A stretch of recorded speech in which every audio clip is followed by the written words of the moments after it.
Hello అండి. Next saris అయితే super soft georgette అనమాట. సో ఈ శారీని పట్టుకుంటే ఎలా ఉంటుందంటే అసలు వెన్న పూసున్నట్టుగానే ఉంటుందండి. ఎంత మెత్తగా కంఫర్ట్, అసలు ముట్టుకుంటే చాలా మంచిగా అనిపిస్తుంది. సో కొంచెం కూడా నలగదు శారీ. అసలు ఎంత బాగుంటుందంటే అసలు చూడండి, ఐరన్ ఎటువంటిది అవసరం లేదు. Rough and tough wash use, soft georgette. ఇంత జార్జెట్ని నేనైతే ఎప్పుడు అంత పర్ఫెక్ట్గా చూడలేదు. అంత బాగుంటాయండి ఈ శారీస్. మంచి జారా శారీస్ అనమాట. అసలు ముట్టుకున్నా మనకి ఫీల్, అసలు ఇట్లా మనం టచ్ చేయగానే వచ్చే ఫీల్ చాలా బాగా అనిపిస్తుంది. అంత మెత్తటి క్వాలిటీలో జార్జెట్ ఐటమ్.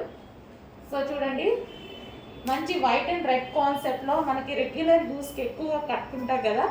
సో చాలా సూపర్గా ఉంటాయి. సో ఈ శారీస్లో చిన్న బ్లౌజ్ అనేది కొంచెం డిజైన్ పెట్టించుకొని ఫ్యాన్సీగా కూడా యూస్ చేస్తున్నారు బయటికి వెళ్ళినప్పుడు. అట్లా ఎటువంటి ప్రింట్ లేదు, ఫుల్ వాషబుల్. ఇది వచ్చేసి మనకి బ్లౌజ్.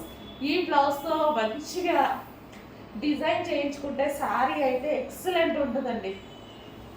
మనం నీట్గా కట్టుకోవచ్చు శారీని. అసలు ఎంత సాఫ్ట్ ఉందండి, నేనైతే పట్టుకోగానే అబ్బా అనుకున్నాను, అంత సాఫ్ట్ ఉంది. ఇది వచ్చేసి మనకి పళ్ళు పార్ట్. అసలు నేను శారీ రివర్స్లో చూపించాను, అయినా కానీ చూడండి రివర్స్లో చూపించిన ఎంత బాగుందో. మంచి వైట్ అండ్ రెడ్ కాంబినేషన్లో మంచి రెడ్ కలర్ బ్లౌజ్ కూడా వచ్చింది. బ్లౌజ్ చూసారా, రెడ్ కలర్ బ్లౌజ్ కూడా వచ్చింది. సో కట్టుకున్నా సరే సారీ అదిరిపోతుంది. మస్తు సాఫ్ట్, హెవీ సాఫ్ట్ జార్జెట్, చాలా హెవీ సాఫ్ట్ జార్జెట్. అసలు కొంచెం నలగదు, ఏమీ అవ్వదు శారీకి. అసలు పట్టుకున్నా ఏమీ అవ్వదు అనమాట. చాలా బాగుంటాయి శారీస్.